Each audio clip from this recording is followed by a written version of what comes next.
was written in the state the narrator is in.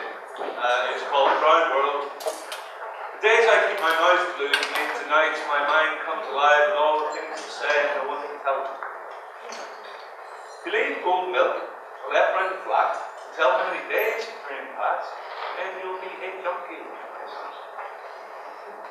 It's not that bad. We all have our little ways. Bridges burn to embers, cities crumble into ash.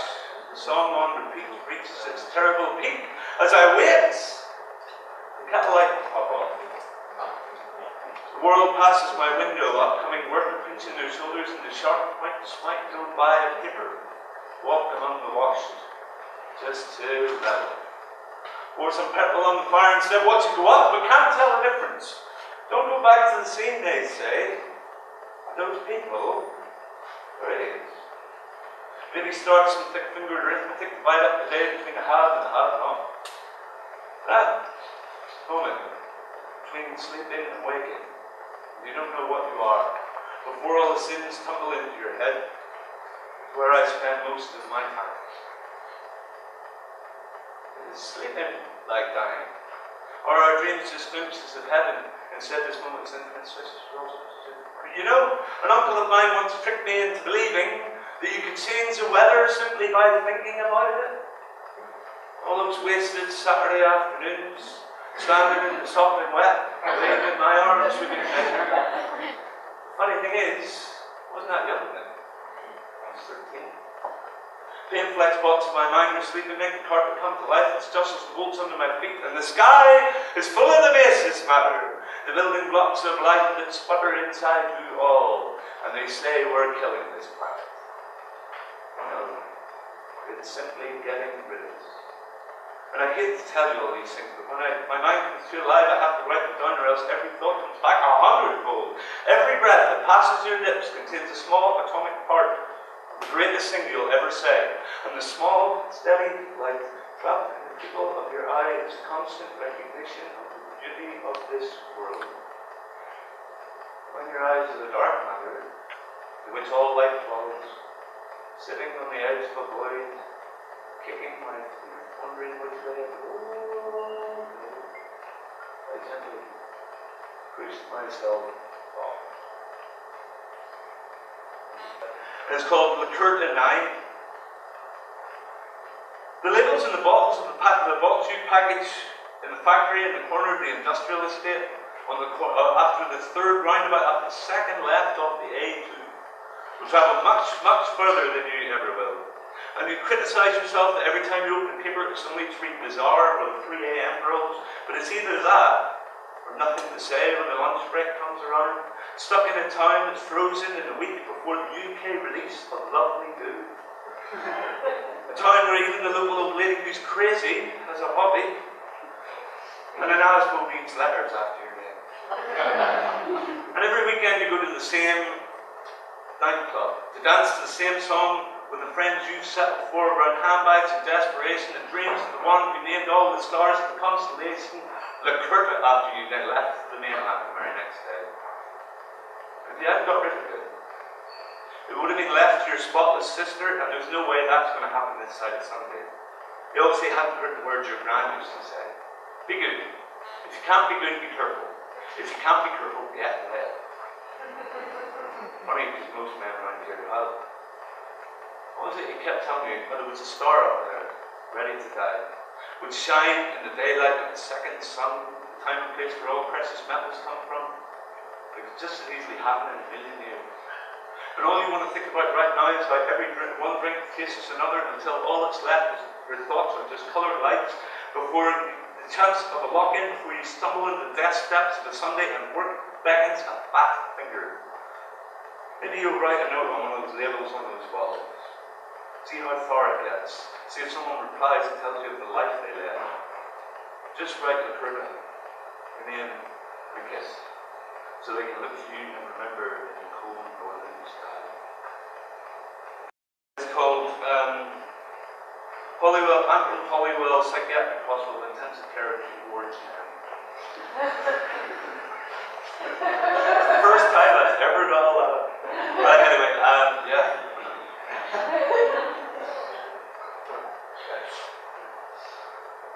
window is obscured by outside.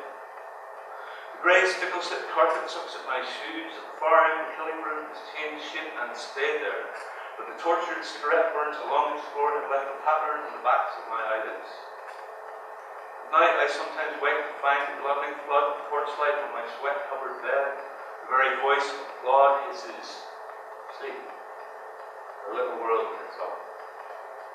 Everything here is nailed in a pan-headed canteen, knives of the last fillet. All conversation, like clothing, like thought, like action, like reason, static grey.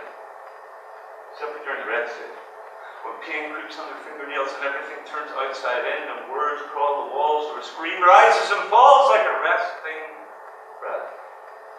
Here, the walls bugged and the water's dropped and the captain's eyes at the tide. At first, I'd spend the days inside under starched sheets, wrapped in itchy cotton wool, waiting for the sinking sound of footsteps. And at night here, the others clutch a playing card to their chests, dreams of sainthood and fire escapes. In the darkness, the sometimes sound of a tin box opening from another bed makes me throw up. As time falls on, I begin to start conversations I can't keep. Every walk-on visitor to the TV lounge shifts the very walls around inside and sense explains itself to me in 3-second broadcasts from the world outside, then falls back. Silence, like space, like an action, like reason, in the static grey.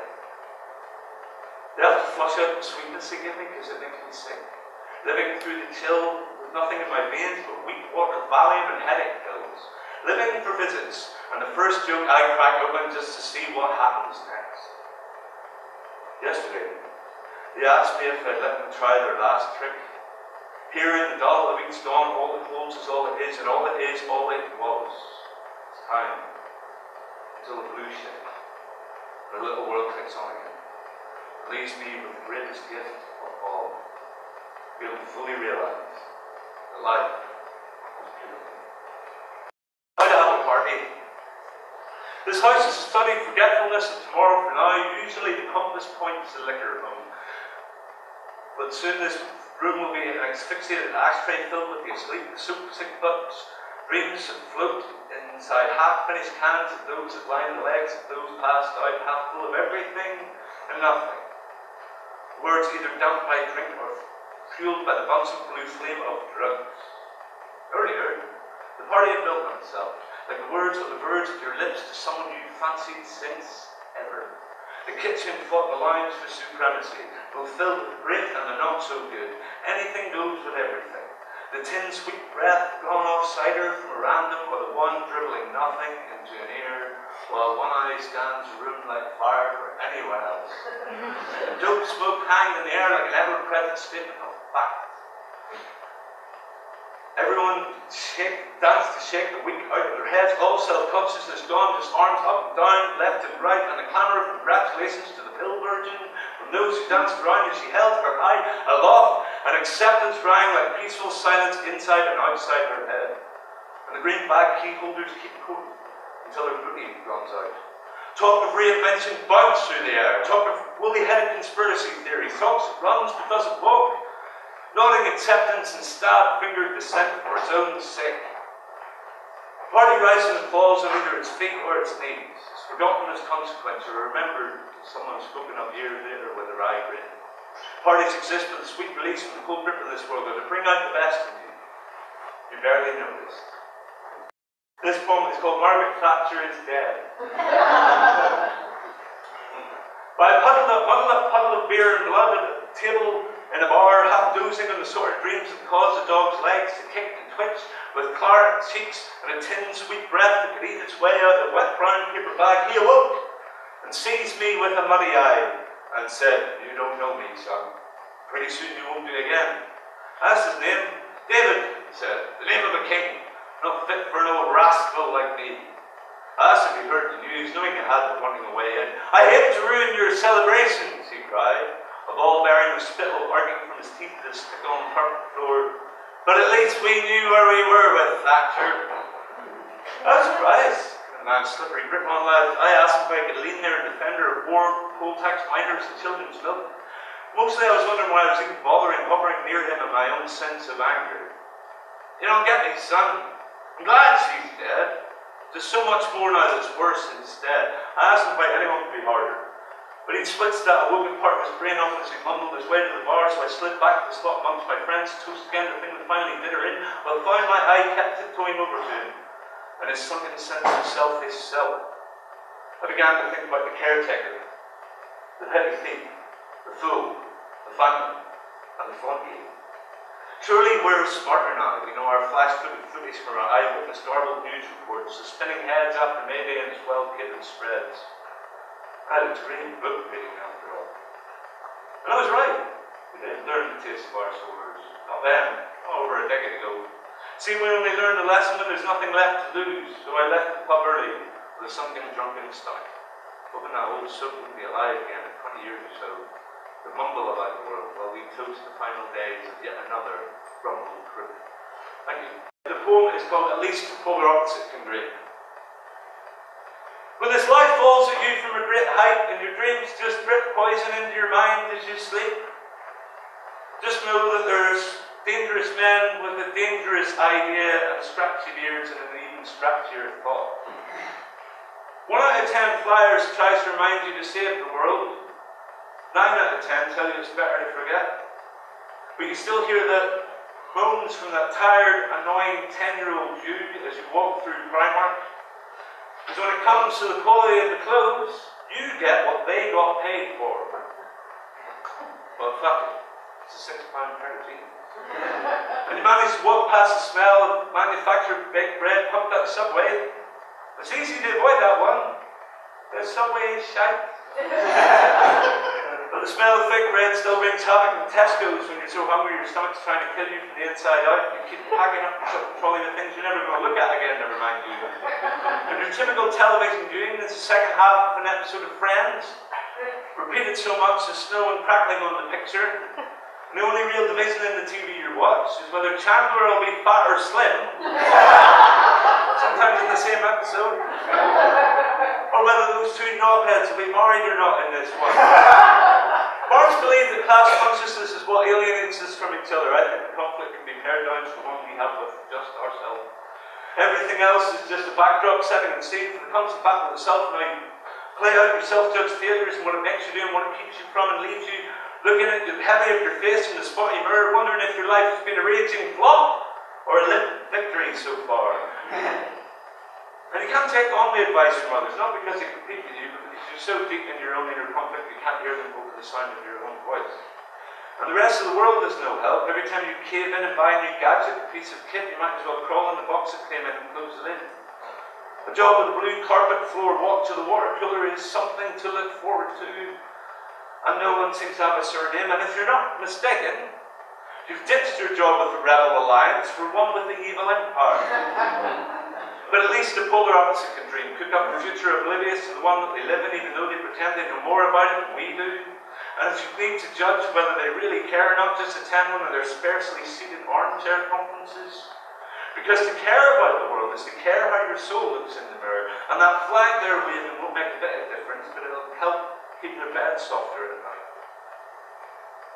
All the Seattle anarchist riders, trainers had to be stitched somewhere. All the petrol required for the Greenpeace boats has to be dredged up from someplace. Che Guevara became Mickey Mouse. Haight Ashbury became Disneyland. Queer just shorthand for anything with the tiniest kink in it. Real just another target demographic. Drugs just another way to sell the need for a Monday morning. But at least the polar opposite can dream. Trouble is, dreams are just a new editing of the old things that we've already seen. You can't dream what's outside your own head. So no matter what we cook up, it won't change the difference between right and wrong, left and right. It turns this world inside out. Thank you very much.